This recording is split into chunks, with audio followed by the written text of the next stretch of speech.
Well, hello, everyone. Thank you so much for joining us for making sense of the chaos, becoming a hyper-connected business to weather the oncoming storm. My name is Melinda Carlson. I'm the Director of Cloud Strategy for MCA Connect, and so excited to be here with Microsoft today. We have Sandy Larrea, Director of a Technical Specialist team at Microsoft, working with the largest, most complex global customers that are based here in the US in the manufacturing space. Sandy has over 30 years of experience in manufacturing, supply chain, and the ERP space, a good chunk of that time selling and implementing Dynamics 365 in the partner channel with Microsoft. And she's going to be sharing what she's hearing from those customers, how Microsoft is partnering to meet the challenges of the day. However, the other side of Sandy is one that is firmly committed to the bottom line as a former controller of a large multi-million-dollar manufacturer for several years. So thank you so much for being with us, Sandy. Thank you, Melinda, for the very warm welcome. We also have with us Doug Bulla, the Senior VP of Solution Development for MCA Connect. He also has decades of experience working with global manufacturers to eliminate waste, improve end-to-end lead times, drive profitability through technology, and ERP is a cornerstone of that strategy. So certainly lots of experience with Microsoft's Dynamics offerings. He's worked with all kinds of manufacturers, from equipment to automotive to electronics, to meet the challenges of the day. And he's here with us today to share the latest insights regarding these challenges and opportunities we're seeing in the market. So I'll pass it to you, Doug. I know we've seen a lot of headlines regarding supply chain disruption, uncertainty, dealing with overseas suppliers and things like that. What are the challenges and opportunities you're seeing manufacturers addressing in light of this, and how have things changed? Thanks, Melinda. Yeah, we see a lot of challenges out there. It's pretty easy to find opportunities, but everything seems to revolve around getting to the point where we can get answers faster, and those answers that are being asked are typically at the executive level inside our manufacturing companies. And to that point, manufacturing is one of the most complex, certainly for me, one of the most exciting parts of my professional 35-year career has been working in manufacturing. And it certainly is exciting. And in general, manufacturing is extremely complex, just like this simple mind map on how to figure out how much inventory should I be carrying. Just a simple question like that can be extremely complex as you roll through all the different variables and factors that go into that, let alone what we've been facing over the last two and a half years with all the disruptions and chaos and the chaotic events that have been going on. And I really want to call attention to a couple things. I think what we're seeing here, while the last 2 years have compressed some of these changes and have forced them to come rapidly, I think a lot of what we've been seeing has been building for many years. Back in 2005, 2006, that was pretty much when accounts and people started to realize that offshoring may or may not be the most economical approach. I think 06 and 07 is and this chart kind of proves that out, is when people started looking at bringing manufacturing back in scale to the United States, and really, barring the recession and other downturns, it's been a pretty steady climb since then. Now, with the recent results in the supply chain disruptions, I'm sure we're going to see a significant spike in these numbers. In fact, I've heard recently that they have climbed up significantly. So again, I think, as is the tendency, global events, pandemic, Y2K, going back to date myself a little bit, they tend to compress these things, but they certainly have been going on for quite some time. Yeah, I was just curious, in light of all this talk of recession and the supply chain disruption that goes along with that, what do you see in regards to recession with your customers? Right. So here's how I find out. Here's how I always do my recession testing. This is me and a buddy on a boat down in Tampa Bay fishing. I asked the captain, how's his phone calls coming in this year? And he says, I'm getting about, when I used to get 100 calls, I'm getting about 60. And of course, that's just one data point. But in reality, looking at what I would call discretionary spending, talking to some of our customers, say in the RV industry, things that are obviously a discretionary spend. There's been a downturn in business starting, as long as 3-4 months ago, back in the May-June timeframe. So that's usually the early indicators that a slowdown is coming and will continue. And I think it's a big factor, as we have seen we've gotten accustomed to such significant demands and backlogs in our businesses.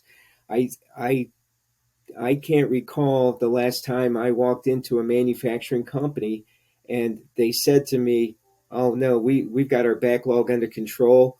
Every order that we're taking, we're turning it around and shipping it in 48 hours." Most of the companies we're talking to, they have significant, if not billion-dollar backlogs, and in those cases, they're struggling to get their shipments out. So this whole concept of, how is this recession going to impact the greater manufacturing space? That remains to be seen. But I can tell you certainly that the other biggest comment I hear from these C-level individuals at these accounts is that they seem to have the largest inventories that they've experienced in many years. And to me, that's typically indicative of a deeper root issue, that their core systems are not flexible to the significant changes that have occurred in their supply chains and in their manufacturing and in their customers' demand patterns. For instance, I love this shot of the consumers buying, as much toilet paper as they can find. Our customers and many of the people we've talked to, their procurement teams were out buying whatever they could find, and they were putting it on a boat and in a container when they could find a container, and not just paying, premium for that, but also buying as much as they could find. So there was, I think, the whole concept of a modern, ERP or modern data platform really showed its value through this process with our customers that have very tight supply chains and very tight systems, where a lot of people who have been running on legacy solutions for the last 10-15 years and really was relying on tribal knowledge from their internal teams, that this is how the job's done, this is what happens, this is the demand we get, this is the orders we place, and everything is great. Those systems fell apart, and a lot of accounts and a lot of manufacturing companies experience that pain. And almost every time it's, why do I have so much inventory, and why aren't I shipping more product to my customers? Right. I mean, it's revealing that when the status quo changes, your age-old processes of ordering the same amount of the same product every year at a certain time, that doesn't hold up. And it's also interesting to hear that this panic buying that we saw with consumers also hit manufacturers as they tried to, acquire component Right. inventory. There's some real interesting stories that I've heard, and it's just, containers of products sitting in warehouses because not enough inventory, not enough space in the warehouses to take the inventory in. I think one of my favorite was when I walked into a Michael's in April and they were having all their Christmas products on sale for 25% off, because obviously all the boats got stuck and they didn't make it there for the Christmas season. So they were selling everything at 75% discounts. But the other thing about this is, and I hear this a lot, is I hear this concept about these backlogs. A company that was talking about how the fact they had a huge backlog and they're going to be able to weather any recession that's going to hit their particular industry. Do we really have those backlogs, or are those backlogs a bit stale, and are they real orders? That's something that we've been coaching and discussing with our customers a lot lately, is how can we use manufacturing intelligence? How can we use these tools that we have to quickly and efficiently verify that, yes, indeed, these backlogs are still there. The customers are waiting. They have not went out and sourced their product elsewhere, and that we indeed have what we need to weather any sort of downturn, um, in our business as we as things start to straighten out from a from an offshoring perspective, et cetera. So this is something that we feel is pretty important right now at this particular time. Yeah, looking at the backlog to see what if the demand is still real. And I think the RV example you gave earlier is a perfect one. Everybody wanted an RV when air travel was shut down. Right. And now, Everybody wanted one. So tell me a little bit more about manufacturers that maybe were traditionally make to stock. How have these disruptions impacted them? Right. So we talked a little bit about processes breaking and irrational buying happening and relying on tribal knowledge. One of the things that we've seen quite a bit is accounts that were traditional make to stock organizations, i.e., they build product, be it consumer goods or other, and they put it on a shelf, and it's a market of supply, and there is plenty of supply to fill demand. So we have it on the shelf. You need it, you have it. That whole environment changed dramatically. And in many cases, those customers that had built their processes for 50 to 100 years even on a make to stock model were being forced to change their business model to more of a make to order environment because they couldn't put stuff on the shelf. They couldn't keep up with demand. So this whole concept of make to stock to make to order, a lot of companies struggled with that. And they struggled with it because, they had been one model for so many years. The challenge that we've been throwing out to these accounts, these customers, is now is the perfect time to take advantage of the fact that you've been pushed into this concept to make to order from make to stock. And now is the time to really take that and say, well, is there an advantage to putting the right systems in, the right processes, and the right technology to do more make to order and not just expect to go back to the old make to stock approach? This is a huge opportunity. Let's take this opportunity to look at, can we do more make to order? Do we have the right technology in-house to do make to order and become a better company that's more closely connected to what our customers want? And in the end, make us a better firm. Absolutely. And, to your point, not even be about how quickly can we react to the market, but what chances do we have to get ahead? Right. So what are some of the other constraints that have been contributing to that shift to make to order? I know you meant there was supply constraints. How's that shown up in other parts of the manufacturing value chain? The concept of resiliency really needs to take a look and kind of be pulled apart from, it's a lot more than just the lowest price. You have to be able to have a good mix of suppliers and drive what you need through. If you have that certainly does help with the concept of moving to more of a make to order environment. Right. And those volatile prices, in terms of components, they certainly put pressure on your pricing strategy as well. You have to try to figure out what do you charge the customer to make sure you come out whole. Yes. Again, this has been something that we have seen over and over again. It's probably been the biggest conversation topic in the C-suite with people that we're talking to, is that the prices, the inflationary pressures, all of these changes just happening everywhere have increased so much that it's been extremely difficult to keep a handle on what kind of prices you should be charging for your products and services.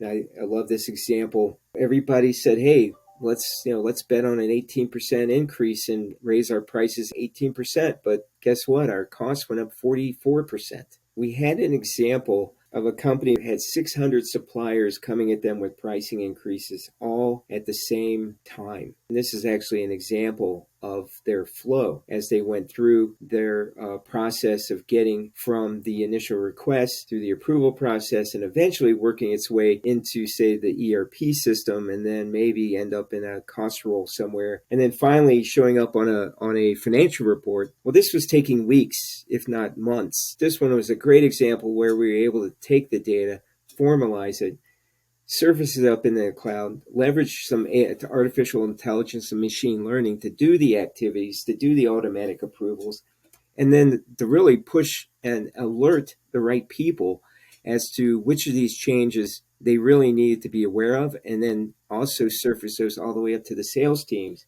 to alert them that the pending or upcoming, disruptions and or price increases that had to be passed through to their customers in order to remain profitable. So the options, the opportunities here are kind of endless from this perspective. However, I think more so along the lines of not only getting to the cloud to automate and to improve things is the fact that we have a significant people constraint issue. And this constraint has been known for many years. I can't remember how many customers I've walked into that have told me that everybody was going to retire in 5 to 7 years. And it seems like I think the pandemic pushed a lot of decisions to a condensed point, but it was inevitable anyway. And what we've been seeing in this arena is a lot of investment in robotics and process automation, where we can invest in the capabilities to, continue manufacturing products. This opens up a great opportunity from a data perspective because it's very easy to get robots to report to you exactly what they do and when they do it, and how much they do, and what's good and what's bad. So much more than we're able to get from, say, individuals who maybe you could get information at the end of a shift, et cetera. So we're seeing here a real shift in the data that we can get to make better decisions, to make faster decisions, as long as we have that data, as well as the fact that it's the investment in the investment in this automation that's going to be driving us forward for many years. On the same front, and this I think is the bigger issue for many companies out there, many manufacturers, is that what I would call the brain drain. So many companies have relied on tribal knowledge to run their businesses, and with COVID, we had these disruptions to those standard processes. But now, compounding that and not stopping are the fact that we've got more manufacturing building going on. We have more manufacturing resource demands happening in general in North America than we've seen in 40 to 50 years. And we've got a demographic of aging workforce that's going to be retiring. There's really only one way to solve this. You can't hire enough people. You have to rely on technology. You have to rely on a platform. You have to look at how you can automate the decision making in your front office. How can I get my data in real time, make those decisions, make those adjustments? Absolutely. I'm curious if we could just turn it to you, Sandy, to see if these trends are showing up in the global accounts that Microsoft works with in manufacturing, and how Microsoft is partnering and delivering solutions to these challenges. Great conversation, Doug. Always so interesting to speak with you. As a former controller, I always come to conversations and issues with a financial lens, and this chaos is no different. What we, Microsoft, are hearing and experiencing with our customers is a profound shift. Pain is no longer just felt by operations. Supply chain disruption has surfaced as a top concern for CFOs who are laser focused on maintaining profitability and answering to shareholders in many cases. Supply chain used to be about reducing costs, but it's no longer a cost center. It's an opportunity to invest in better experiences for both customers and suppliers and employees. Manufacturers are transforming into hyper-connected businesses, unifying their data platform by moving their legacy systems to the cloud. Projects they may have previously delayed before the pandemic, but now it's front and center. I recall a situation right before the pandemic hit. I was with my team of technical specialists at a customer preparing to do a demonstration of our cloud solution. And it was delayed because they had just been hit by a ransom attack. I mean, those kinds of decisions customers had been delaying because there wasn't some pending event, but now there does seem to be. They need to transform into hyper-connected businesses. We have faced a lot of disruption over the last 2 years, but one topic has monopolized the headlines, and specifically that is supply chain disruption. We have all felt the impact, not only in our businesses, but as consumers. We've all seen the signs at our favorite stores and eateries at the beginning of the pandemic requesting our patience as they face stock shortages, and to change our favorite brand of toilet paper as grocery store shelves were empty. And as Doug mentioned, we are also seeing in some ways the opposite now, with overstocked shelves and increased inventories to ensure they can weather another storm if needed. So hyper-connected business, what is that? Seems like another tagline. Why is it so important?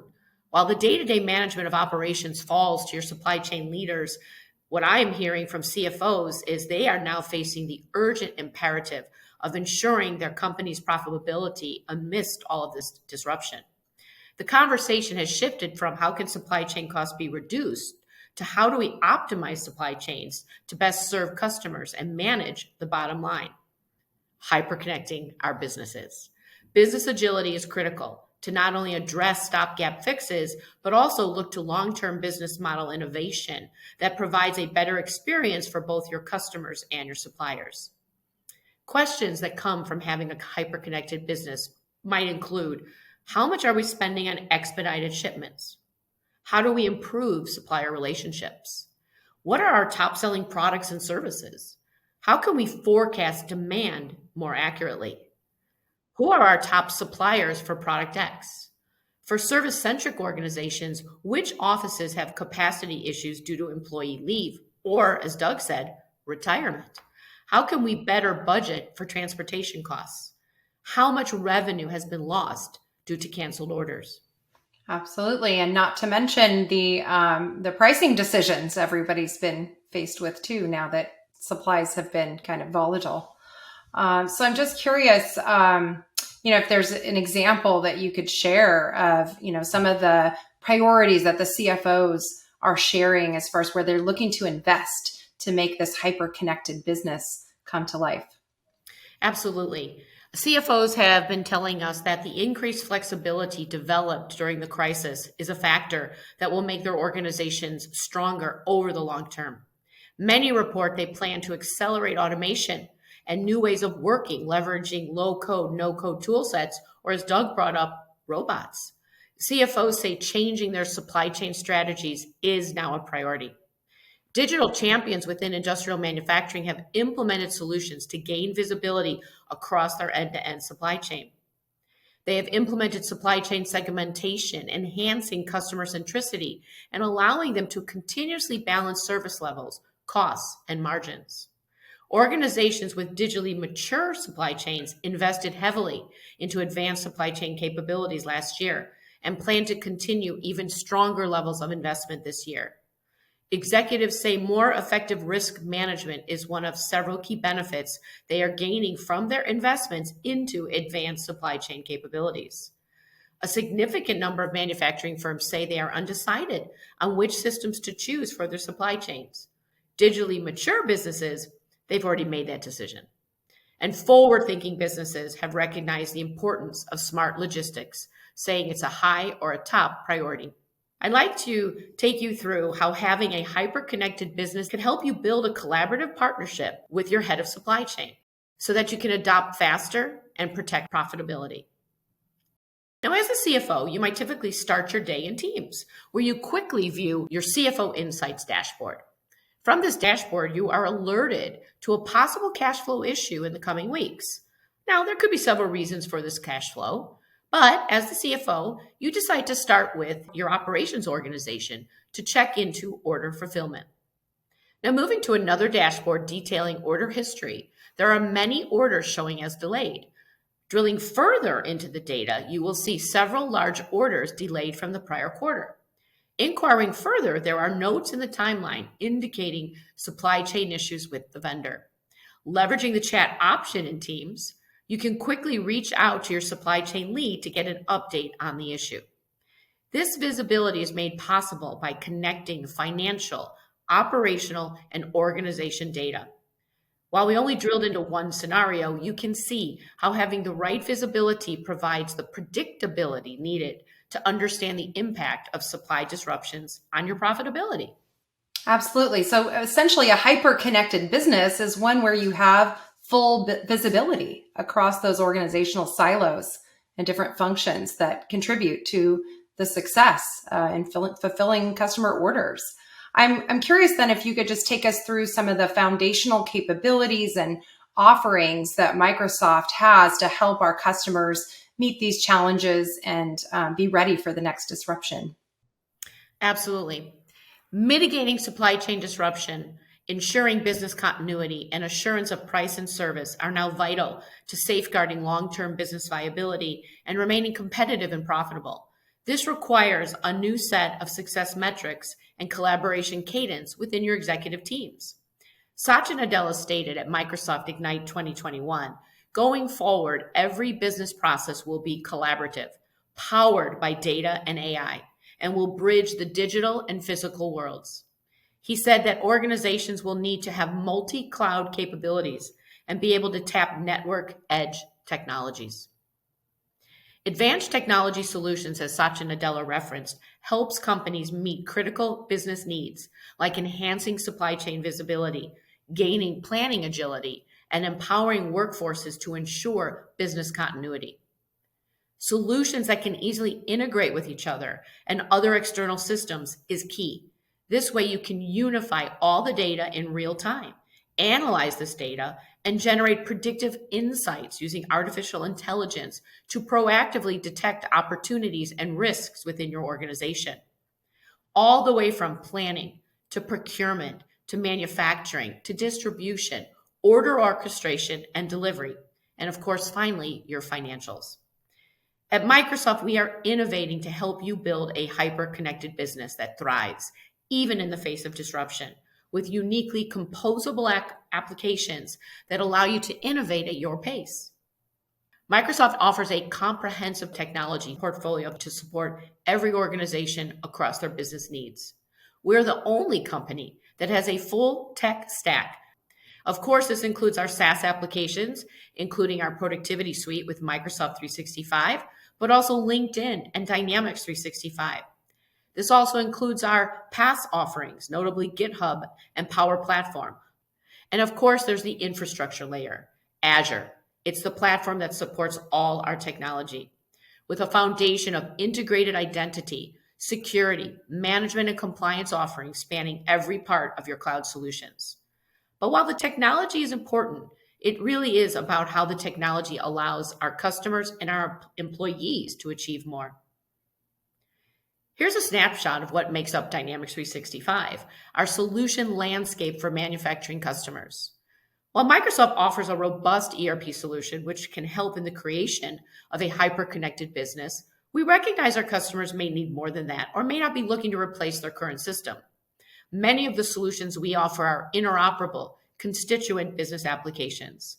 This gives us the ability to quickly assemble our common data model and tackle a wide range of business problems that our customers are facing without having to rip and replace the entirety of their ecosystems or embarking on a long project for years without having anything to show for it. All of our solutions sit on top of Power Platform, the world's leading low-code, no-code platform, providing unparalleled extensibility to Dynamics 365 and also offering integration to other vendor solutions through Power Apps, Power Automate, and Power BI. The Microsoft Cloud, it is the most trusted and comprehensive. It's integrated and open, so you can deliver business results faster and resolve the disruption. Microsoft is thrilled to partner with MCA Connect to help our global manufacturing customers make sense of the chaos and weather the storm by developing a well-defined plan for transformation through organizational alignment, process improvement, and technology. As a finance person at heart, I appreciate MCA Connect's focus on the bottom line and helping our mutual customers create their own unique connected blueprint. A comprehensive plan for transformation that starts with quick wins and routinely delivers tangible business outcomes that are tied to the P&L and the balance sheet. I'll pass it back to Melinda to share more about that. Thank you. Thank you so much, Sandy. It's just great to hear all of the investments that Microsoft is making to help our mutual customers meet the challenges of the day, and how it all really ties back to those larger dynamics in the market that Doug shared as well, around labor constraints and uncertainty and supply disruption, and the need to just be more on the front foot, right? And not just reacting. So I'm really thrilled to work with you to help our customers kind of chart their course, because we've gone over a lot today. Making sense of the chaos. Well, we sure painted a little bit of that picture. There's a lot to think about. Changing your long-term business model, revisiting your supply chain strategy. What are you going to do about the mass retirement? What are you going to do about the brain drain? Where are you going to apply automation? How are you going to become a hyper-connected business? If you need a little bit of help figuring out where to get started and how to make sure you're tackling the highest value opportunities, that's really what our Connected Blueprint was designed for.